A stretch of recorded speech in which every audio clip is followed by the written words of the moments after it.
안녕하세요. 사연 읽어주는 남녀입니다. 오늘도 와주셔서 감사드리며 오늘의 여성 사연자분 사연은 제가 소개해드리도록 하겠습니다. 많은 청취 부탁드리며 오늘의 사연 시작하겠습니다. 안녕하세요. 저는 30대 중반 여성입니다. 요즘 제 주위 또래들을 보면 반은 결혼했고 반은 미혼이고 그래요. 결혼한 친구 중에는 아이 낳아 키우느라 정신없는 애들도 있고 또 어떤 친구는 결혼 5년 만에 아이 없이 이혼을 하기도 했습니다. 물론 미혼 친구들은 이 남자 저 남자 만나기도 하고 죽어라 일만 하는 애들도 있죠. 저는 어떻냐고요? 아직은 미혼에 속하는데 더 솔직히 말하자면 최근에 파혼을 했습니다. 물론 이혼보다는 파혼이 100배 낫죠. 그런데 후유증이랄까요? 그 찜찜함이 생각보다 오래 가긴 하네요. 너 여기서 스탑인 거 진짜 운 좋은 줄 알아야 돼. 괜히 분위기에 휩쓸려 결혼했다간 빼도 박도 못하게 그 집 노예될 뻔한 거라니까. 진짜 조상이 도운 줄 알아라. 조상은 무슨 조상이야. 우리 할아버지 할머니 아직 살아계신데. 친가에만 조상 있냐? 외할머니 외할아버지 다 돌아가셨다면서 그분들은 네 조상 아니야? 우리 외갓집 기독교라 제사도 안 지내는데? 제사를 지내던 안 지내던 어쨌거나 그딴 집구석이랑 안 엮이게 조상님 덕인 줄 알라고. 조상님 덕이라. 사실 저는 외할아버지 얼굴을 뵌 적도 없고 외할머니도 저 7살에 돌아가셔서 외조부모님이 막 그립거나 하진 않아요. 그런데 진짜 그분들이 저 잘 되라고 힘써 주신 걸까요? 결혼할 뻔했던, 그러나 이제는 완전 남남이 돼버린 그 사람과는 참 묘하게 만났습니다. 오빠 아들, 그러니까 제 조카가 태블릿 사달라고 하도 노래를 불러서 중고 거래를 하게 됐는데 그때 제게 태블릿을 팔았던 판매자가 바로 그 사람이었어요. 직거래로 깔끔하게 거래를 끝났는데 그 후에도 그 사람이 먼저 연락을 하면서 대시를 해왔죠. 사실 저도 첫 인상부터 호감이 갔었고 무엇보다 중고거래 매너가 참 좋았습니다. 나이는 저보다 3살 많았고 직장도 좋았어요. 유명한 건설사에 다니고 있었거든요. 그 태블릿 말이야. 사실 먼저 사겠다고 입금까지 했던 사람이 있었는데 갑자기 마음이 바뀌었는지 다시 환불해 달라더라고. 그 덕에 자기 만나게 된 거야. 그때 그 사람한테 팔았으면 우리 영영 못 만났겠지? 우리가 진짜 인연은 인연인가 보다. 그 사람 말대로 저도 인연이라 생각했어요. 지금 생각해보면 인연이 아닌 악연이었지만요.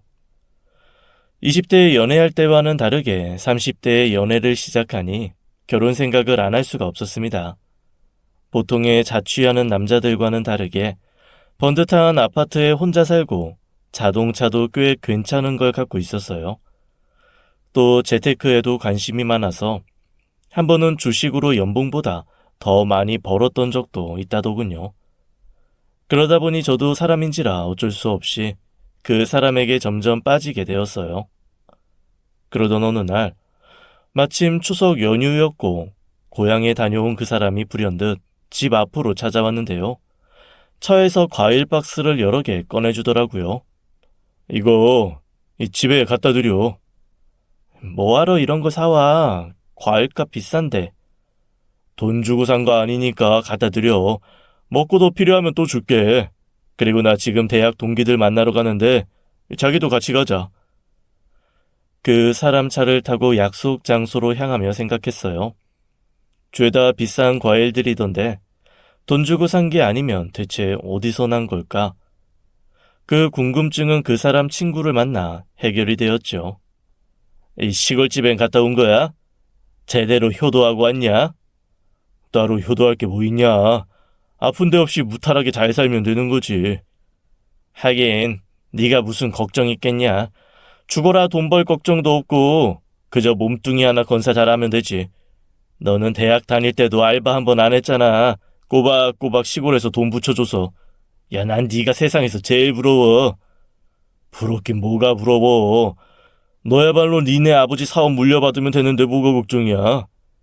그 사업 물려받겠다고 내가 얼마나 아버지 눈치 보고 사는 줄 알아? 빌딩 있고 땅 있으면 뭐하냐?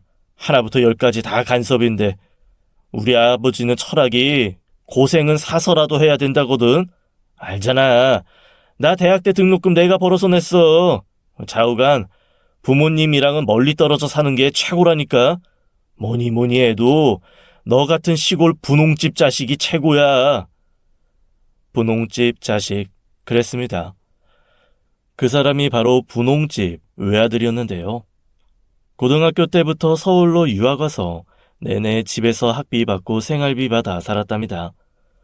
취직 기념해서 지금 사는 아파트를 받았고 그 후에도 부모님께 용돈 한 번 안 드려도 되는 그야말로 팔자 좋은 사람이었죠. 저에게 준 과일 박스가 그 사람 집에서 농사 지은 것들이었습니다.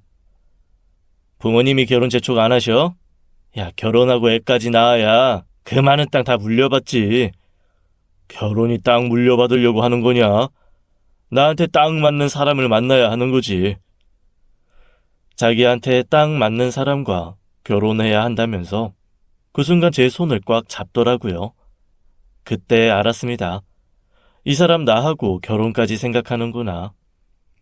집에 돌아와 부모님에게 그 사람 얘기를 하자 두 분 모두 엄청 좋아하셨어요.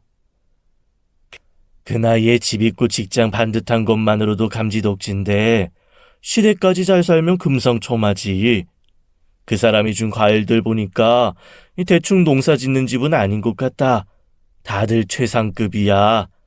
봐서 오래 넘기지 말고 결혼하는 걸로 하자. 아무리 그래도 일단 사람을 봐야 알지. 조만간 집에 한번 초대해. 그날 모처럼 집안 분위기가 좋았습니다. 그리고 몇 시간 뒤 명절이라고 이모가 집에 왔는데요. 뜬금없이 꿈 얘기를 하는 거예요. 언니, 나 어제 아버지 꿈 꿨어. 아버지 꿈? 내 꿈엔 한 번도 안 나오시더니 너한테는 나오셨네. 근데 되게 이상해. 옛날 이문동 살 때 우리 집 알지? 갈색 대문집. 아버지가 대문을 열고 밖에 있는 어떤 애한테 막 소리를 치면서 혼내는 거야.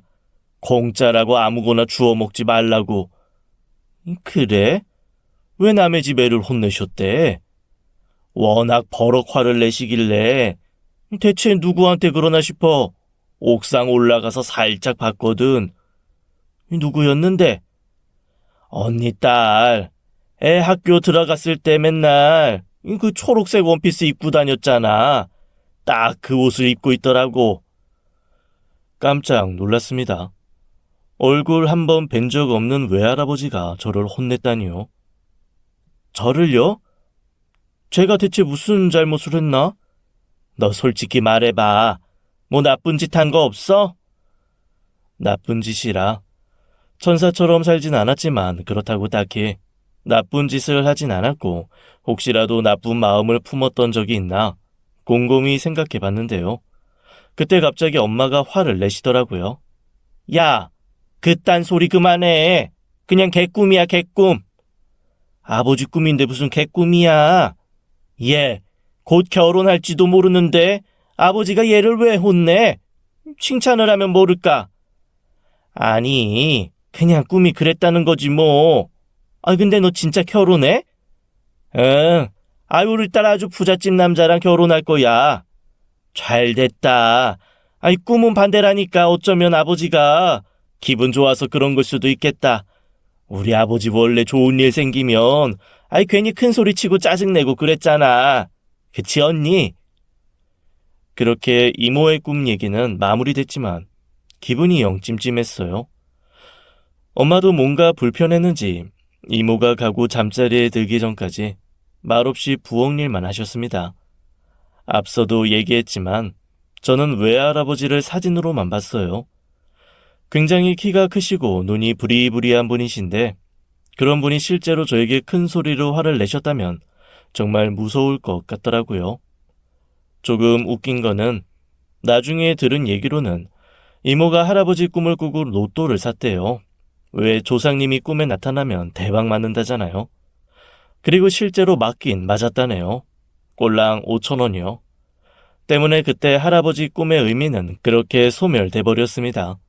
그런데 지금 다시 생각해보면 다른 의미의 꿈이긴 했던 것 같아요. 뭐랄까, 나에게 보내는 경고랄까. 하지만 그땐 외할아버지의 의중을 전혀 알 수가 없었기에 그냥 그렇게 5,000원으로 퉁치고 흘러가 버렸던 거죠. 며칠 뒤 남친이 유명한 맛집을 예약해 놨다고 가자더군요. 제가 정말 가고 싶어 했던 곳이고 워낙 예약이 힘든 곳이라 엄청 좋아했죠. 이제야 말이지만 그 사람은 늘 그랬습니다. 연애하는 내내 늘 크고 작은 감동을 주는 사람이었어요. 제가 흘려가며 했던 얘기들을 하나하나 다 기억했거든요. 유명 맛집부터 새로 나온 과자가 있는데 편의점마다 품절이더라. 어떤 맛인지 궁금하다. 그냥 의미 없이 했던 얘기를 기억하고 다음날 바로 그 과자를 사다 준 적도 있어요. 이거 사느라 편의점 7군데 돌았어. 자, 먹어봐. 그뿐만이 아니었어요. 정말 보고 싶은 뮤지컬이 있었는데 티켓 예매가 피케팅 수준이어서 얼찌감치 포기하고 있었거든요. 그런데 보란듯이 티켓을 구해온 적도 있었습니다. 힘들게 예매하느라 자석은 그닥 좋지 않아. 자기가 이해 좀 해줘. 그야말로 완벽한 남친이었습니다. 친구들 연애하는 거 보면 아무리 봐도 모자란 구석 많은 남잔데 눈에 콩깍지가 씌어 정신줄 놓고 만날 때가 있잖아요. 혹시 나도 그런 건가 싶어 이것저것 꼼꼼하게 따져봤어요. 일단 외모. 제가 그때까지 만났던 남자들 중에서 가장 잘생긴 남자였습니다. 처음 중고 거래하느라 만났을 때도 그 사람 외모의 매력을 느꼈으니까요. 그리고 직업과 재력. 그거야 말할 것도 없이 모자람 하나 없었고 성격도 늘 개그감 넘치고 사력 있고 무엇보다 저를 끔찍히 아꼈어요. 친구들이 모두 부러워할 정도였으니까요. 저는 그날 남친이 예약해 놓은 식당에서 프로포즈를 받았습니다. 제게 백금 반지를 건네며 결혼하자 말하더군요. 다이아 반지를 살까 하다가 그건 조금 오버인 것 같아서 이걸로 샀어. 다이아는 결혼 때 해줘도 되지? 그마저도 마음에 쏙 들었습니다. 정말 생각이 깊은 사람이구나 다시 한번 느꼈죠. 그래서 망설임 없이 고개를 끄덕였습니다. 결혼하겠다고요. 그때 저희가 갔던 맛집은 화려한 레스토랑도 아니었고 고급 일식집도 아닌 간짜장 맛집이었는데요. 허름한 짜장면 집에서 프로포즈를 받다니 제가 무슨 드라마 주인공이 된 기분이더라고요. 어쩌면 이 남자가 나한테 왔을까? 분명 좋다는 여자들이 많았을 텐데. 근데 오빠, 왜 나야? 전에는 결혼하고 싶은 여자 없었어? 솔직히 연애를 많이 안 했어. 대신 선을 많이 봤지. 선? 부모님이 하도 성하셔서 거의 일주일에 한 번꼴로 선 보고 다녔는데 영 별로더라고. 왜 그런 거 있잖아. 어디 집 딸이라더라. 그 집 아버지가 어떤 사람이더라.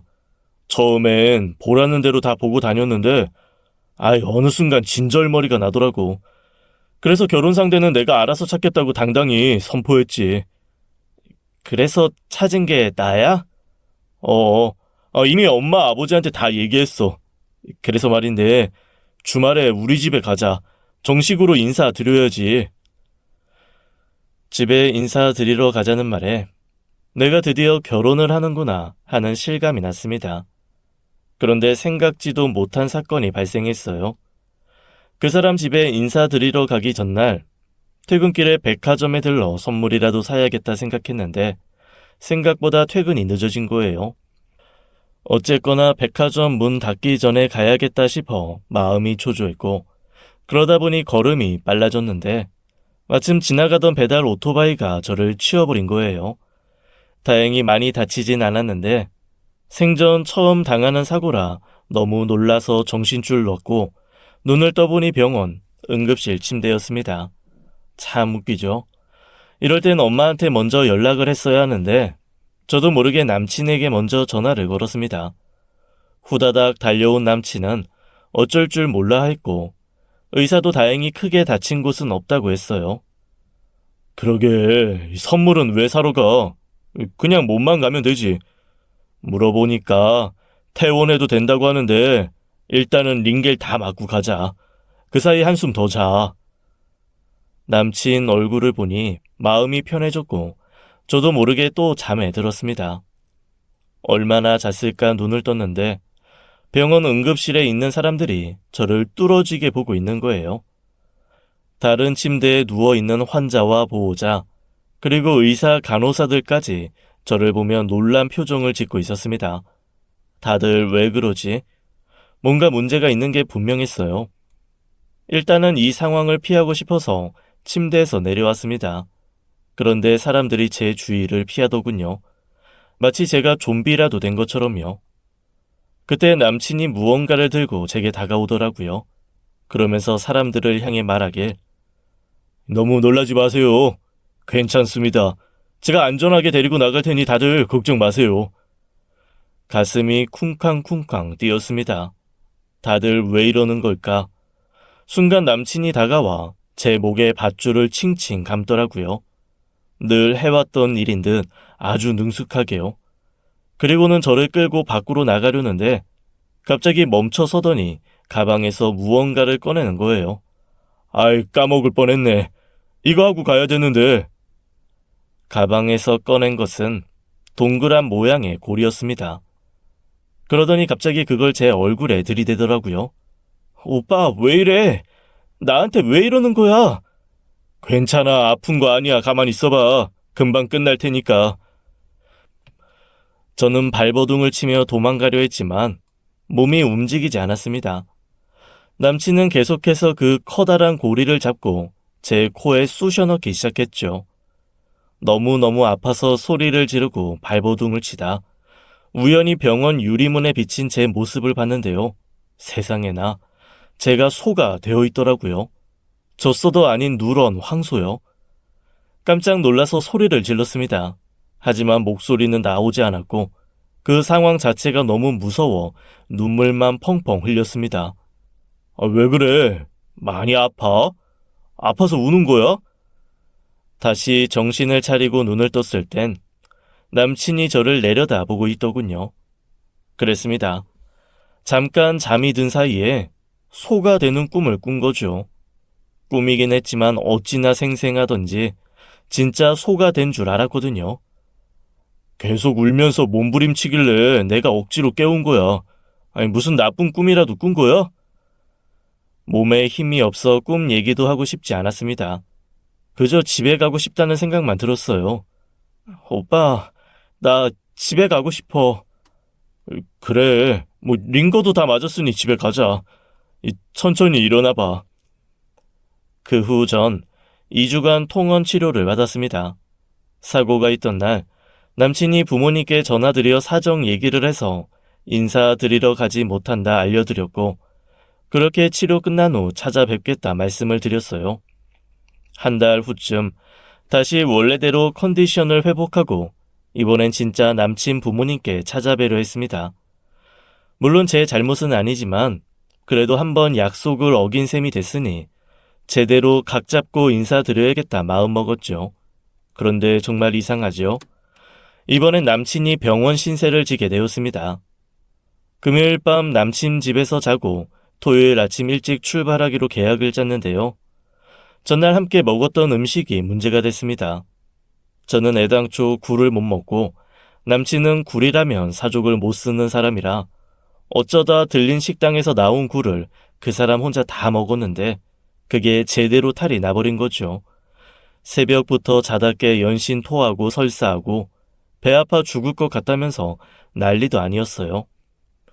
배가 아파 허리를 펼 수가 없다며 운전도 할 수 없다기에 급하게 택시를 타고 응급실로 갔고 그렇게 그 사람을 며칠 입원을 하게 됐습니다. 보통은 입원까지 안 해도 되는데 증상이 너무 안 좋아 무조건 입원하라고 하더군요. 어떡하지? 시골 부모님 기다리실 텐데 입원해도 못 가네. 이따 전화 드리지 뭐. 그러게, 익힌 굴만 먹으랬잖아. 생굴을 그렇게 막 먹으면 어떡해? 늘 그렇게 먹었어. 지금까지 한 번도 탈난 적 없었단 말이야. 나 어려서부터 감기는 몇 번 걸렸어도 배탈 한 번 안 났거든. 그런데 갑자기 왜 이러냐? 몸이 많이 약해졌나? 혹시 부모님이 이 일로 나 미워하면 어떡해? 미워하긴 왜 미워해? 일부러 아픈 것도 아닌데. 왜 그런 거 있잖아. 여태 안 아팠는데 나 만나서 아픈 거라고 생각하실까봐. 우리 부모님이 옛날 사람인 건 맞긴 한데 그 정도는 아니야. 그러니까 쓸데없는 걱정 마. 사실 이번에는 제 잘못은 아니었지만 괜히 죄인이 된 기분이 들었습니다. 그리고 저희 부모님께도 사정이 이렇게 됐다 말씀을 드렸는데요. 둘이 번갈아 가면서 아프네. 어떻게든 서둘러서 올해 안에 결혼시키려고 했는데 이러다가 내년으로 넘어가겠다. 왜 그렇게 급히 시집 보낼 생각을 해? 뭐 대단한 집이라고. 나는 오히려 괜히 찜찜하다. 누가 결혼하지 말라고 말리는 것 같기도 하고. 당신은 왜 그딴 소리를 해요? 얘 진즉에 결혼했어야 될 나이야. 아무리 귀한 딸이라지만 30 훌쩍 넘었는데 빨리빨리 보내야지. 누가 시집 안 보내고 끼고 살겠대. 굳이 서두를 게 뭐 있냐는 그 얘기야. 일이 계속 틀어져서 며칠 동안 기분이 참 안 좋았습니다. 시골집에는 남친이 잘 얘기했다지만 다음번에도 무슨 일이 생기면 어쩌나 미리 겁부터 나더라고요. 저 못지않게 엄마도 뭔가 불안하셨던지 생전 안 보던 점까지 보겠다 하시는 거예요. 그 사람 사주팔자 좀 물어봐. 네 아빠 몰래 궁합 좀 보고 오게. 엄마도 참, 궁합은 무슨 궁합이야. 용한 데 있다길래 그냥 재미삼아 보러 가는 거야. 네 아빠 모르게 해. 알면 난리 난다. 재미삼아 보는 건데 용한 데는 왜 찾아가? 됐어. 엄마 종종 교회도 가잖아. 예수님한테 미안하지도 않아? 하도 답답해서 그러지 답답해서. 남친이 퇴원하고 한동안 저희 둘 다 엄청 몸을 사렸습니다. 먹는 거 하나하나부터 남친은 운전할 때도 늘 규정 속도 지키고 신호도 엄청 잘 지켜 운전했어요. 하지만 2번이나 그런 일이 생기니 언제 시골집에 인사하러 갈지 도무지 나를 못 잡겠더라고요. 서둘러 가긴 해야 되는데 나 다음 주부터 한 달간 회사 일 엄청 바빠지거든. 일단 그거 끝나고 내려가자. 그래 그럼 오빠가 부모님께 잘 설명드려. 하여간 일단 오빠네 집에 인사드려야 우리 집에도 인사를 드리지. 아니야 그렇게 뭐 있어. 뭐 너희 부모님께 먼저 인사드리지 뭐. 괜히 순서 따지면서 계속 미적될 거 없어. 일단 너희 집부터 가자. 나 아무 상관없어. 생각해보니 남친 말이 맞더라고요. 뭐 딱히 누구네 집에 먼저 가야 된다는 법칙은 없잖아요. 그래서 저희 부모님께 말씀을 드렸는데요. 당장 오라고 해. 솔직히 그놈 언제 인사 오나 한참 기다렸다. 밖에서 만나도 되고 집으로 와도 되고 편한 대로 인사해. 집으로 오라고 해. 집으로. 무조건 집으로. 결국 그 주 주말 남친이 먼저 저희 집에 인사를 오게 되었습니다. 남친은 선물을 한아름 들고 집으로 왔어요. 아빠 드린다며 비싼 술을 사왔고 엄마 선물은 화장품이었어요. 거기에 꽃다발까지 챙겼더라고요. 꽃다발의 힘인지 엄마는 남친을 보자마자 마음에 들어 하셨습니다. 세상에 남편한테도 한 번 못 받은 꽃다발을 다 받네.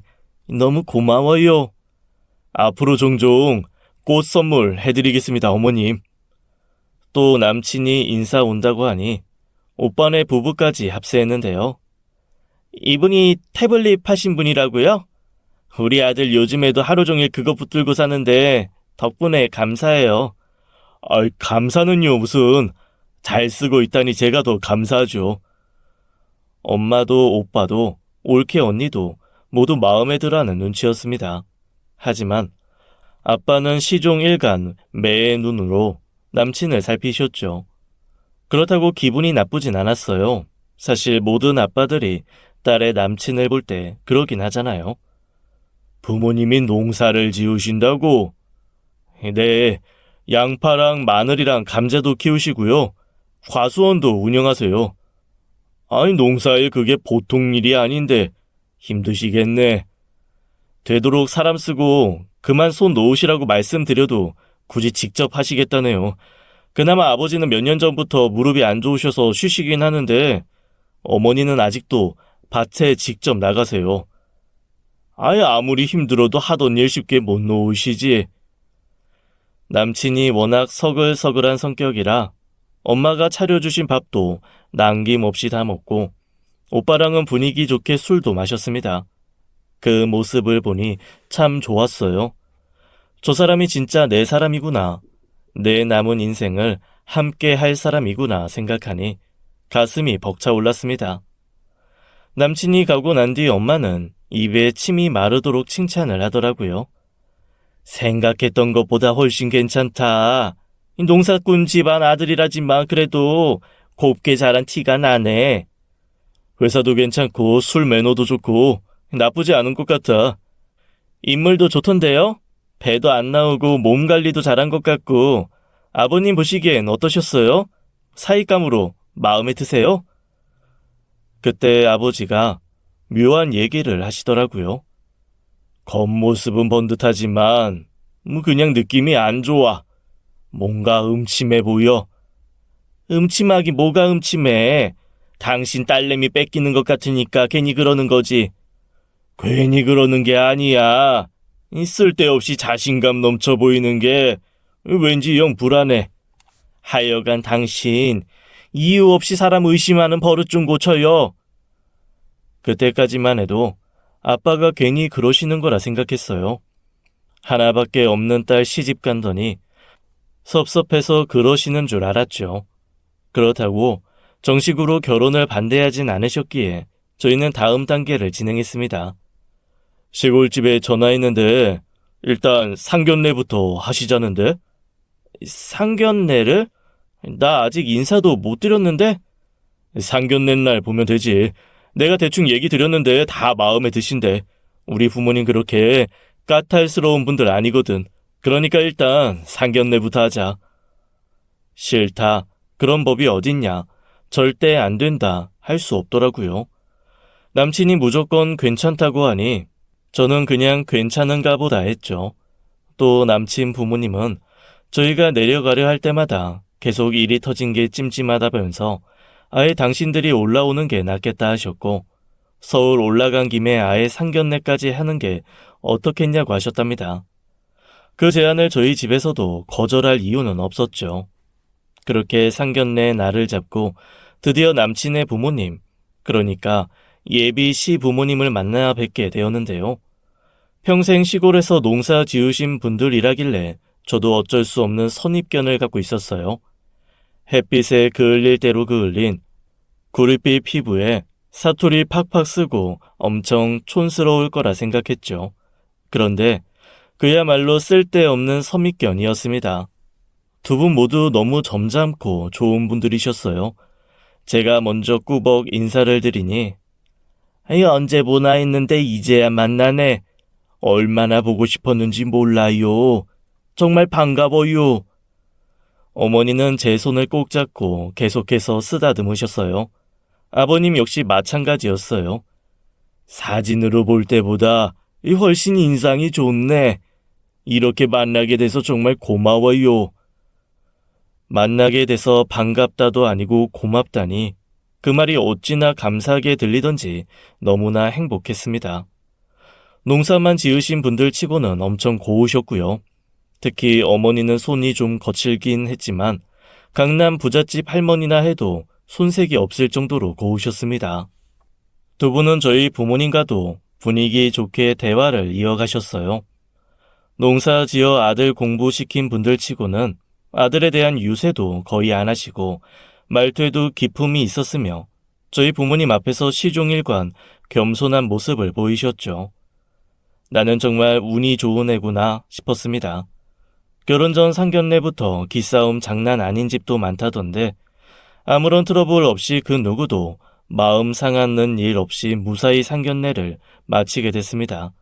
집에 돌아온 엄마는 입에 귀에 걸린 모습이셨어요. 날짜를 우리더러 잡으라는데 언제가 좋으려나? 식장부터 알아봐야 되는 거 아닌가? 호텔에서 결혼하는 거 많이 비싸나? 나름 있는 집 외아들인데 호텔에서 해도 되는 거 아니야? 아이고, 이 호들갑 떨기는. 아니, 누가 보면 딸내미 시집 못 보내 안달난 사람인 줄 알겠네. 그러는 당신은 어떻게든 시집 안 보내려고 용쓰는 사람 같네. 저 정도 혼처가 흔한지 알아? 어차피 애들은 서울에서 살 거니까 우리랑 더 가깝게 지낼 거고 이미 번듯한 아파트까지 있고 어디 그뿐이야? 철철이 농사 지은 거 올려보낼 거 아니야. 이만큼 좋은 시댁이 어딨어? 엄마 입장에서는 당연히 좋아하실 만도 하죠. 하지만 아빠는 계속해서 뭔가 탐탄치 않아 하는 표정이셨어요.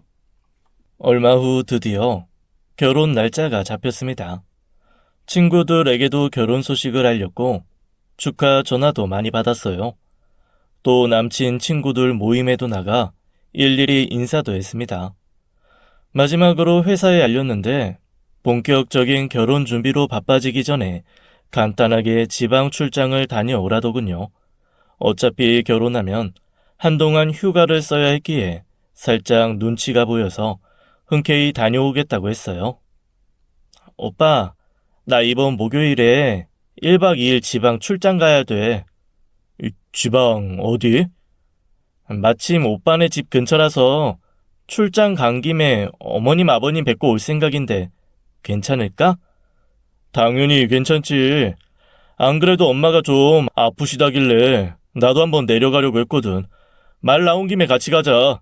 이번 주 목요일 금요일이면 뭐 나도 휴가 낼 수 있을 것 같아. 잘 됐다 싶었습니다. 이번에는 진짜 별일 없겠지. 무사히 시댁에 인사드리고 올 수 있겠지 하는 확신도 들었어요. 그렇게 출장 갔던 일을 잘 마무리하고 드디어 시댁이란 곳에 가보게 됐습니다. 어머니가 편찮으시다길래 미리 한약도 주문해서 챙겨갔죠. 그런데요, 시댁에 들어서는 순간 깜짝 놀랐습니다. 동네에서 제일 가는 부잣집이라 들었는데 집이 너무 허름한 거예요. 물론 의리의리한 궁궐 같은 집을 기대한 건 아니지만 제가 예상했던 것보다는 너무나도 초라한 집이었습니다.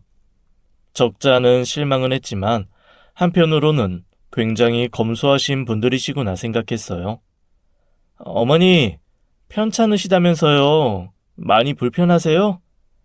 한 며칠 하루 종일 밭에 나가 일했더니 이렇게 아프네. 늙은이 아픈 게 대단한 일도 아닌데 굳이 신경 쓸 거 없다. 그러게, 사람 좀 쓰라고 했잖아. 엄마가 언제까지 청춘일 줄 알아. 이제 나이도 있는데. 사람은 뭐 공짜로 쓰냐? 그것도 다 돈인데. 식사는 좀 드셨어요? 괜찮으시면 같이 나가서 식사해요. 맛있는 거 사드릴게요. 됐다. 귀찮다. 집에 밥 많은데 뭐하러 나가서 먹어? 예상보다 초라한 시댁을 보고 놀란 것은 그러려니 할 수 있었습니다. 하지만 그보다 저를 더 놀래게 했던 것은 어머님의 태도였어요. 상견례 때 보여주신 그 인자한 모습은 어디로 가고 처음부터 저를 그닥 반가워하지도 않으셨고 말끝마다 퉁명스럽게 대답하실 뿐이었죠. 예비 며느리 왔다고 두 팔 벌려 환영해 줄 거란 생각은 안 했지만 이런 차가운 반응은 전혀 예상 못했거든요. 내가 뭘 잘못했나? 입고 온 옷이 마음에 안 드셨나?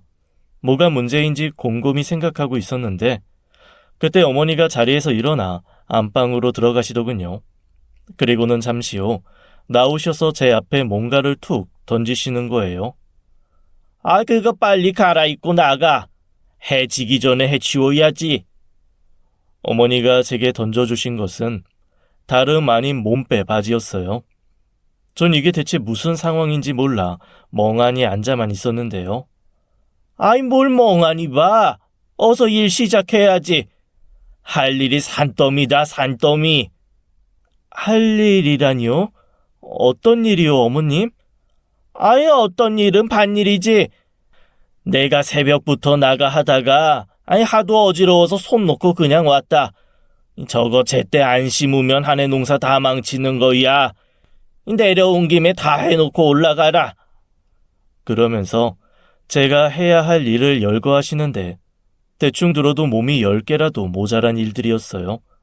더군다나 제가 공주처럼 자란 건 아니지만 생전 밭일이라곤 한 번도 해보지 않았기에 하나부터 10까지 엄두가 안 나더라고요.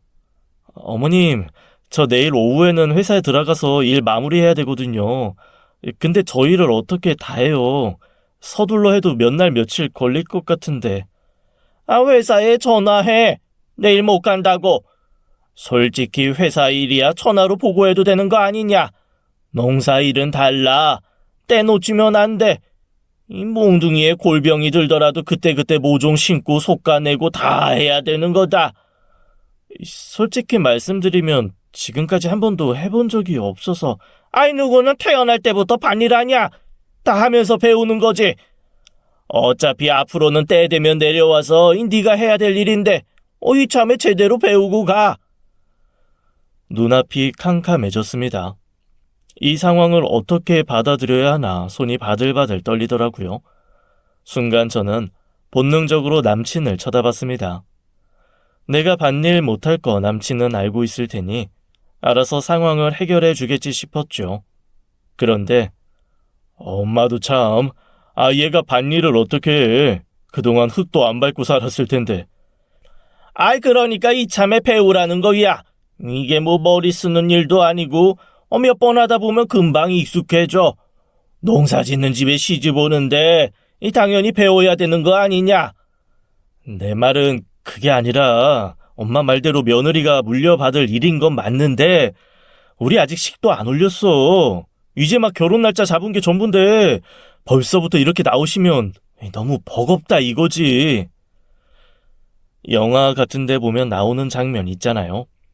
멋있는 젠틀한 남자 믿고 어딘가 따라갔다가 갑자기 남자가 돌변해 나를 위협하는 상황. 그때 제가 딱 그랬습니다. 어머니의 태도에 이어 남친의 말을 들으니 심장이 턱 멎는 것 같았죠. 그럼 어떡해? 지금 당장 해야 되는 일인데 아픈 애미가 하랴? 자기 어떻게 할래? 이참에 미리 일 배워볼래? 괜찮지? 머릿속이 하얘지고 도무지 정신을 차릴 수가 없었습니다. 분홍집 아들이라더니 동네에서 제일 가는 땅 부자라더니 결국 그 일은 다 며느리 몫이었던 거죠. 갑자기 눈물이 쏟아졌어요. 주체할 수 없을 만큼 눈물샘이 폭발했죠. 야, 너 갑자기 왜 우냐? 자기 울어? 어디 아파? 어머니도 남친도 제가 왜 우는지조차 모르더군요. 계속 자리에 앉아 있을 수 없어 서둘러 밖으로 나왔습니다. 남친 차로 왔기 때문에 집에 가려면 일단 택시를 잡아야 했어요. 아무리 시골이라지만 택시 한 대는 있겠지 생각하며 걸어가는데 누군가 제 팔을 잡더라고요. 그 사람이었습니다. 왜 그래? 어디 가려고? 나 집에 가려고. 왜 그래? 우리 엄마가 일하라 그래서 화났어? 지금 당장은 안 해도 돼. 나중에 결혼하고 그때부터 하면 돼. 그러니까. 결혼하고 나서 해야 된다고? 저 많은 밭일을? 오빠는 밭일 해봤어? 솔직히 안 해봤지. 오빠도 한번 해본 적 없는 일을 왜 내가 해야 되는데? 그게 아니라 어차피 여기 내려와 살 거 아니잖아. 그냥 가끔씩 와서 도우면 되는 일인데. 됐어. 나 집에 갈래. 따라오지 마. 계속 따라오면 소리 지를 거야. 그날 어떻게 서울 집까지 왔는지 기억도 안 납니다. 집에 도착하니 12시가 다 됐는데요. 엄마는 이미 잠든 상태였고 아빠 혼자 거실에서 TV를 보고 계시더라고요. 너 내일 온다며? 벌써 온 거야? 아빠 얼굴을 보니 또 한 번 눈물이 쏟아졌습니다. 신발도 벗기 전에 바닥에 주저앉아 대성통곡을 해버렸어요. 그런 제 모습을 보고 아빠도 놀랬겠죠. 왜 그래? 무슨 일이야? 시댁 들렀다 온다더니 그쪽 집에 갔다 온 거야? 아니면 그냥 온 거야? 아유, 울지만 말고 얘기를 해, 이 녀석아. 정신을 가다듬고 아빠에게 시댁에서 겪은 일을 털어놨습니다. 아빠는 설마 그 집에서 그랬겠냐며 재차 물었는데요. 저는 솔직히 거짓말 하나도 안 보태고 있는 그대로를 얘기했어요. 그러니까 그 녀석도 네가 농사일하는 게 당연하다 했다는 거지. 내가 공주 대접 받겠다는 게 아니잖아. 결혼하면 시댁 가서 일할 수도 있지. 근데 그 많은 일을 오로지 내가 해야 된다는 거야. 며느리니까. 진짜 엄두가 안 나더라고. 됐다. 무슨 말인지 다 알았고. 솔직히 아빠 입장에서는 너 공주 대접해준다고 해도 못 믿어워. 근데 대놓고 반일을 알아 했다고? 정신 나간 놈일세. 일단 피곤할 텐데 어서 들어가서 쉬어라. 혹시 모르니까 전화기 꺼놓고 자. 알았지? 다음날 아침 일찍 출근을 했는데 점심시간에 남친이 회사 앞으로 찾아왔습니다. 하지만 만나주지 않았어요. 그리고 잠시 후 문자가 왔는데요. 방금 아버님 전화 왔는데 좀 보자고 하시네. 아버님 화 많이 나셨나 보다. 미안해 자기야. 화 풀어. 그리고 퇴근 무렵 아빠에게 전화가 왔어요. 퇴근길에 아빠 공장에 들르라길래 갔는데요. 저보다 먼저 남친이 와 있더라고요. 그 사람은 죄인 마냥 의자에 앉아 있었는데 딱 봐도 아빠한테 된통 혼날 각오가 돼 있어 보였습니다. 그런데 정작 아빠는 아주 자상한 목소리로 얘기를 하셨어요. 사위 될 사람인데 이 장인이라는 곳이 어떤지는 한번 봐야지 않겠어. 그래서 오라고 한 거야. 내가 이 공장을 거의 30년 가까이 운영했어. 그런데 요즘처럼 경기 안 좋긴 처음이네. 나름 지속적으로 주문은 들어오는데 당최 일할 사람이 안 구해져. 알잖아. 요즘 젊은이들 공장 일 같은 건 쳐다도 안 보는 거. 그래서 말인데 자네가 온 김에 일 좀 도와주고 가면 어떨까? 아빠가 그 사람과 저를 동시에 부른 이유를 알 것 같았습니다. 남친에게 제가 당했던 일을 똑같이 하시려는 거였죠. 그럼요, 당연히 도와드려야죠. 제가 뭐부터 하면 될까요? 일단 작업복 갈아입고 시계도 불어놔. 우리 공장 작업장이 4개인데 일단 하나하나 기계 손질부터 해줘. 구석구석 기름칠하고 닦아주기만 하면 돼. 그다지 어려운 건 아닌데 시간이 좀 걸리긴 할 거야. 그리고 밖에 쌓여있는 것들 박스 하나하나 풀어서 불량품도 골라주고 직원들이 칼퇴근하는 버릇이 있어서 당최 청소를 안 해. 일 다 마치고 작업장 청소까지 해주면 좋겠는데. 순간 남친 얼굴을 봤습니다. 반쯤 넋이 나간 표정이더라고요. 그래, 어디 너도 당해봐라 하는 생각이 들었어요. 아이고 뭐해, 시작 안 하고. 왜, 밥부터 먹고 할까? 아무래도 그게 낫겠지. 뭐 시켜줄까? 그게 아니고 말씀하신 거 다 하려면 거의 밤을 새야 될 것 같아서. 일단 시작해보고 얘기해. 손 빠르면 12시 안에는 끝낼 수 있을 것 같은데. 제가 늘 책상 앞에 앉아 일만 해서 잘할 수 있을지도 모르겠고. 순간 아빠의 눈빛이 바뀌더군요. 그러면서 말씀하셨어요. 우리 딸도 책상에 앉아서만 일하는 애야. 그런데 어제 밭일 하라고 했다며. 공장 일이나 밭일이나 마찬가지 아니야. 시어머니 되실 분 편찮으시다길래 출장 간 김에 일부러 들른 건데 그런 애한테 굳이 일을 시켰다고. 자네도 회사 일하고 와서 몸 쓰는 일 하려니까 못하겠지. 어때? 직접 겪어보니까 우리 딸 마음 알겠어? 남친은 아무 말도 못하고 고개만 푹 숙이고 있었습니다. 머릿속으로 반성을 하고 있었는지 아니면 아빠 욕을 하고 있었는지는 모르겠어요. 어쨌든 저는 아빠가 정말 대단해 보였고 너무나도 든든했습니다. 됐고 그만 가봐. 배고플 텐데 어서 가서 저녁 챙겨 먹어. 네, 그럼 저희 둘이 밥 먹으면서 잘 풀어보겠습니다. 아니야. 우리 딸 내가 데리고 가서 밥 먹일 거니까 자네 혼자 가봐. 다음 날 마침 늦은 토요일이어서 늦잠을 자고 있었어요. 그 사이 여러 통의 전화와 카톡이 와 있더군요. 남친이었습니다. 내용은 뻔했죠. 미안하다, 용서해달라, 제발 통화 좀 하자. 그동안 제게 완벽한 모습만 보여줬던 사람이었기에 시댁에서의 사건으로 저는 남친에게 정이 많이 떨어진 상태였어요. 또 어제 아빠 공장에서 보여준 모습 역시 너무나도 실망스러워서 카톡 몇 개의 마음이 흔들리지 않았어요. 불과 며칠 전까지만 해도 보고 있으면 만지고 싶고 늘 함께 하고 싶은 사람이었는데 모든 애정이 싹 가셔버렸습니다. 잠시 후 엄마가 방문을 빼꼼히 열며 들어왔는데요. 깼어? 정신 차려봐. 그 사람 지금 여기로 온단다. 지금? 우리 집으로 온다고? 아빠한테 전화를 걸었더라고. 아빠가 할 말 있으면 와서 얘기하라고 했더니 바로 온대. 그리고 채 30분도 안 지나 그 사람이 집에 왔습니다. 오자마자 아빠 앞에서 90도로 몸을 꺾으며 죄송하다 하더군요. 일단 앉아서 얘기하지. 굳이 무릎 꿇고 그럴 건 없어. 그래봤자 서로 불편하니까. 남친은 소파에 앉자마자 죄송하다, 미안하다를 연발했습니다. 뭐라고 드릴 말씀이 없습니다. 앞으로 다시는 마음 불편하실 일 만들지 않을 테니 용서해 주십시오. 솔직히 말해서 나 우리 애 그 집으로 시집 가는 거 되게 기뻤어. 지난번 상견례 때 부모님 뵙고 너무 좋으신 분들 같아서 마음이 얼마나 좋았는지 몰라. 근데 느닷없이 밭일 시키실 줄은 상상도 못했네.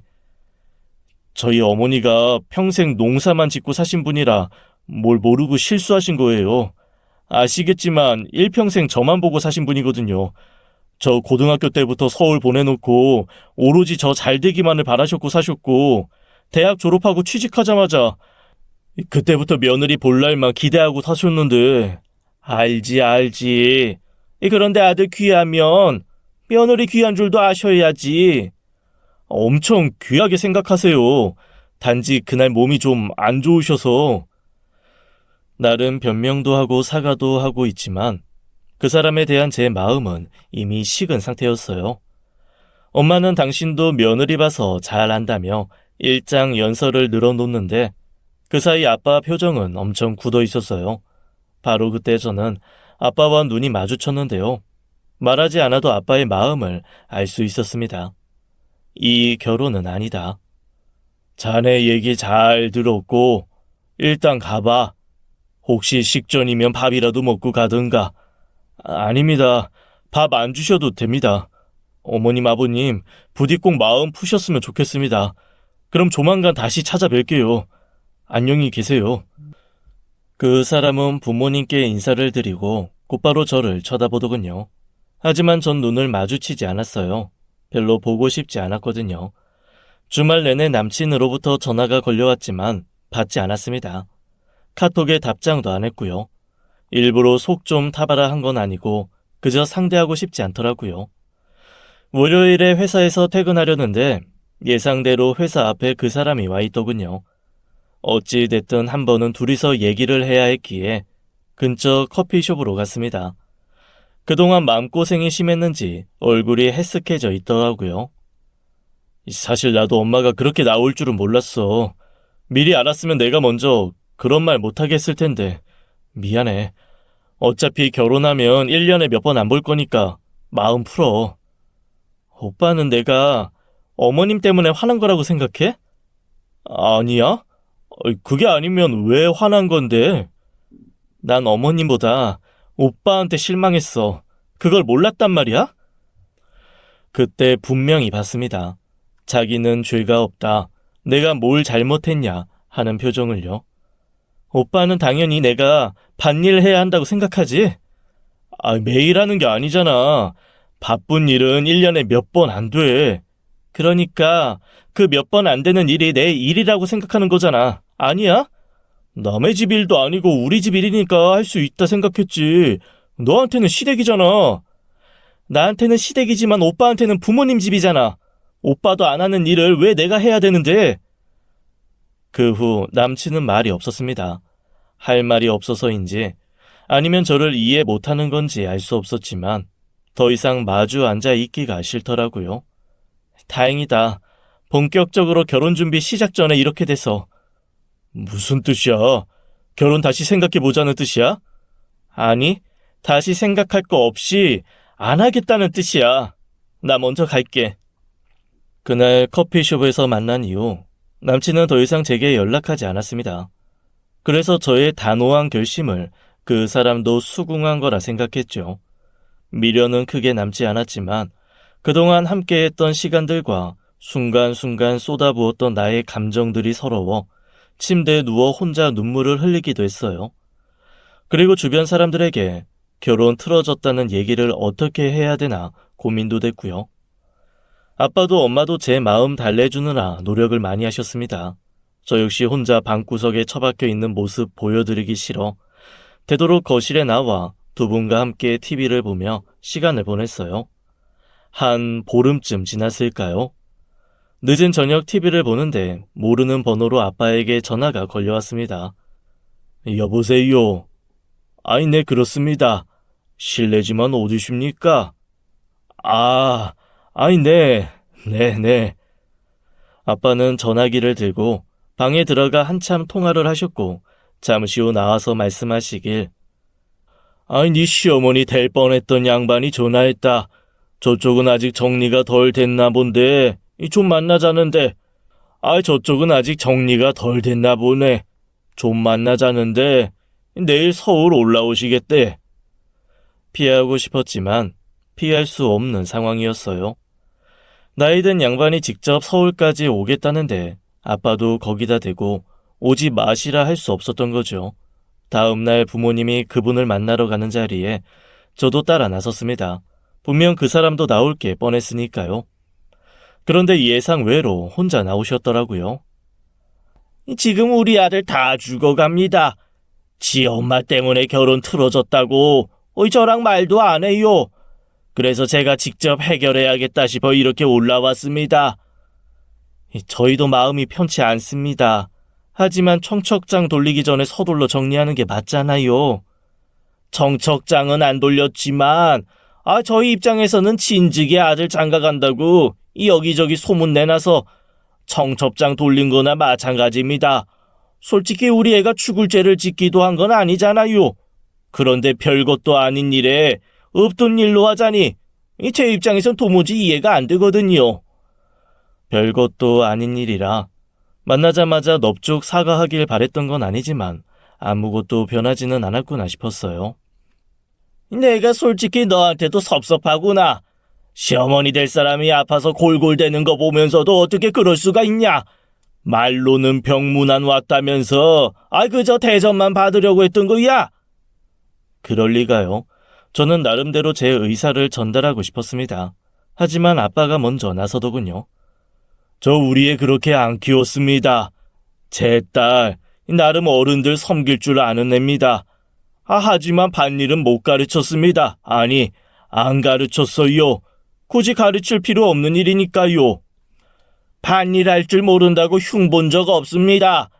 단지 이제 며느리가 됐으면 시댁일에 도움 주는 게 당연한 거니까. 네, 어르신이 이렇게 직접 서울까지 오신 데는 그만한 이유가 있다고 생각합니다. 그 사이 예단을 주고받은 것도 아니고 그냥 이렇게 끝날 결혼이었으면 직접 오지도 않으셨겠죠. 혹시 제 아이에게 아직도 미련이 남으신 건가요? 남친 어머니는 한동안 말이 없으셨습니다. 그리고 한참 후 어렵게 얘기를 꺼내셨죠. 제 입장에서 제 아들 어디에 내놔도 손색 없는 신랑감이라 생각합니다. 이 결혼이 없던 일 되더라도 더 좋은 여자 만나게 할 자신 있어요. 하지만 그놈이 결혼 잘못되면 다시는 제 얼굴 안 보겠다고 나오니 어쩌겠습니까? 아들놈이 좋다는데 어떻게든 잡아야죠. 저도 아드님이 참 마음에 들었어요. 탐나는 사위인 거 맞습니다. 하지만 제 딸이 시댁 가서 밭일까지 해야 된다면 절대로 그 집에 못 보냅니다. 그 부분만 이해해 주시면 저희도 다시 생각해 보겠습니다. 엄마는 다시 생각해 볼 수 있다 말하셨지만 전 이미 그 집 며느리가 안 되기로 결심했기 때문에 엄마는 왜 저런 얘기를 하나 싶었습니다. 하지만 걱정할 필요는 없었어요. 제 결심이 맞다는 증명을 해주셨거든요. 바로 남친 어머니가요. 아니 남도 아니고 며느리잖아요. 시댁 오면 한 가족 아닙니까? 그러면 당연히 반일도 하는 거지. 그게 뭐 대단한 일이라고 그렇게 말씀하세요? 어차피 우리 죽으면 다 물려받을 논밭인데 그 일 배우는 게 잘못된 겁니까? 농번기 일손 모자라 도와주러 가는 거라면 충분히 이해할 수 있습니다. 하지만 그 수준이 아니잖아요. 아무리 시댁 일이라고 그렇지 그 많은 일을 어떻게 여자 혼자 다 합니까? 그럼 제가 합니까? 젊디 젊은 며느리가 들어왔는데 다 늙은 시애미가 해야 되냐고요? 기가 막혔습니다. 도저히 말이 안 통하는 양반이었죠. 이보세요.